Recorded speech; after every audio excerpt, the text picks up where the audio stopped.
অন্যদিকে ভূপতিনগরের ঘটনায় পাল্টা এনআইএর বিরুদ্ধেও এফআইআর রুজু হয়েছে। ন্যাশনাল ইনভেস্টিগেশন এজেন্সির আধিকারিকরা আক্রান্ত হলেন, তাদের গাড়ি ভাঙচুর করা হলো, আর এফআইআর দায়ের হলো এনআইএর বিরুদ্ধেও।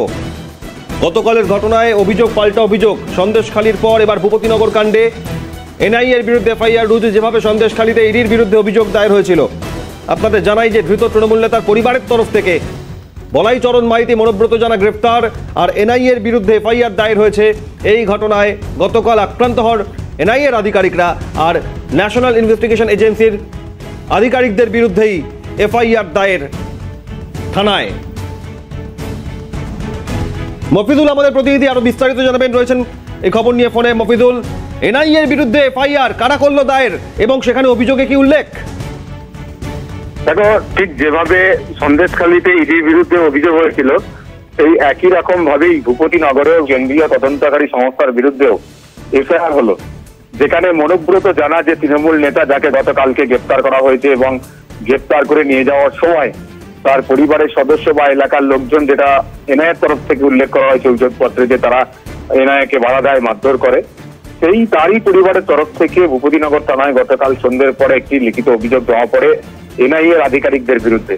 সেখানে এই মনোব্রত জানার পরিবারের তরফ থেকে করা অভিযোগে লেখা হয়েছে অভিযোগপত্রে, এনআইএর আধিকারিকরা তাদের বাড়িতে ঢুকে ভাঙচুর করেছে, তাদের মারধর করেছে, মহিলাদের শ্লীলতাহানি করেছে। এরকম মারাত্মক অভিযোগ তারা কিন্তু লিখিতভাবে জানায় এনআইএর বিরুদ্ধেই।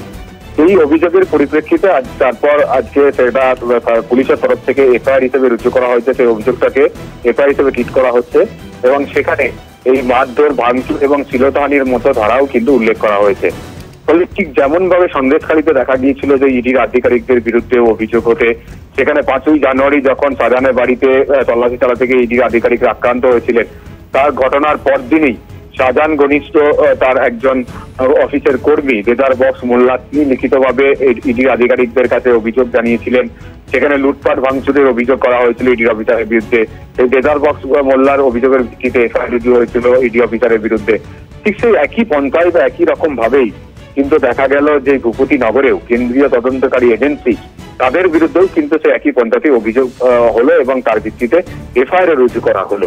এখন পুলিশের তরফ থেকে বলা হচ্ছে তারা দুটো অভিযোগ এই ঘটনায় গতকাল থেকে পেয়েছে। একটা হচ্ছে এনআইএর করা অভিযোগের ভিত্তিতে একটি আলাদা এফআইআর রুজু করা হয়েছে।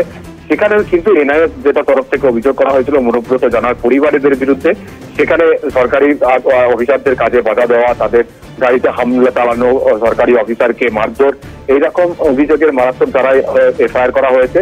তার মধ্যে একাধিক নন অ্যাভেলেবল সেকশনও কিন্তু ওখানে দেওয়া হয়েছে এনআইএর করা অভিযোগের ভিত্তিতে। ঠিক তেমন ভাবেই আরো একটি অভিযোগ করা হল তৃণমূল নেতার পরিবারের সদস্যদের করা অভিযোগের ভিত্তিতে এফআইআর রুজু হলো। তবে গতকালকের এই ঘটনায় এখনো পর্যন্ত ভূপতিনগর থানায় দুটো অভিযোগ রুজু হয়েছে। অভিযোগ এবং পাল্টা অভিযোগের ভিত্তিতে দুটো মামলাও কিন্তু রুজু করলো ভূপতিনগর থানার পুলিশ। একেবারে মফিজুল, এইখান থেকে দাঁড়িয়ে একদিকে যখন এনআইএ আধিকারিকরা হামলা শিকার হলেন, পাল্টা এনআইএর বিরুদ্ধে অভিযোগ দায়ের হলো। ঠিক সন্দেশখালীর ঘটনার পুনরাবৃত্তি, যেভাবে তুমি বললে যে সন্দেশখালীতে ইডির ওপরে হামলার পর ইডির বিরুদ্ধে এফআইআর দায়ের হয়েছিল, এই ঘটনায় এখনো পর্যন্ত এনআইএ আধিকারিকরা আক্রান্ত হওয়ার ঘটনায় নির্দিষ্টভাবে চিহ্নিত করা গিয়েছে কারা হামলা চালিয়েছিল। যেভাবে সন্দেশখালীতে একের পর এক নতুন নাম সামনে এসেছিল, যারা সেই দিন শেখ শাহজাহানের বাড়িতে তল্লাশি অভিযানে গিয়ে আক্রান্ত হয়েছিলেন ইডি আধিকারিকরা, যাদের হাতে, ভূপতিনগরের ক্ষেত্রে তা চিহ্নিত হয়েছে।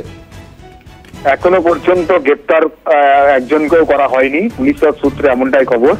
পুলিশের বক্তব্য, গতকালকেই তারা অভিযোগ পেয়েছিলেন সকাল ঘটনার তারপরেই কিন্তু এফআইআর হিসেবে ট্রিট করা হয়েছিল, এফআইআর রুজু হয়।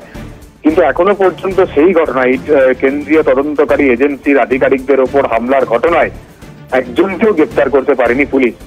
এবং পুলিশের তরফ থেকে বলা হচ্ছে তারা অভিযোগের ভিত্তিতে তদন্ত চালাচ্ছে, কারা এই এনআইএ এর আধিকারিকদের উপর হামলা চালিয়েছিলেন বা তাদের গাড়ি আটকেছিলেন, গাড়িতে ভাঙচুর করা হয়েছিল, সেই বিষয়ে তারা কিন্তু তল্লাশি চালাচ্ছেন এবং যারা অভিযুক্ত, যারা ঘটনা ঘটিয়েছে, তাদের চিহ্নিতকরণের প্রক্রিয়া চলছে। সেক্ষেত্রে বিভিন্ন ভিডিও ফুটেজ তারা সংগ্রহ করছে। এনআইএর তরফ থেকে যে ভিডিও ফুটেজ দেওয়া হয়েছে সেটাও তারা খতিয়ে দেখে চিহ্নিত করার চেষ্টা করছে যে কারা এই ঘটনার সঙ্গে যুক্ত ছিল। তবে এখনো পর্যন্ত যারা এই ঘটনা ঘটিয়েছে তাদের চিহ্নিতকরণ প্রক্রিয়া শেষ করে তাদেরকে গ্রেপ্তার করা এখনো পর্যন্ত সম্ভব হয়নি। প্রায় 24 ঘন্টা অতিক্রম করে গিয়েছে গতকালকের এই হামলার ঘটনার, কিন্তু এখনো পর্যন্ত সেই ঘটনায় গ্রেপ্তার শূন্য। ধন্যবাদ মাহফিজুল।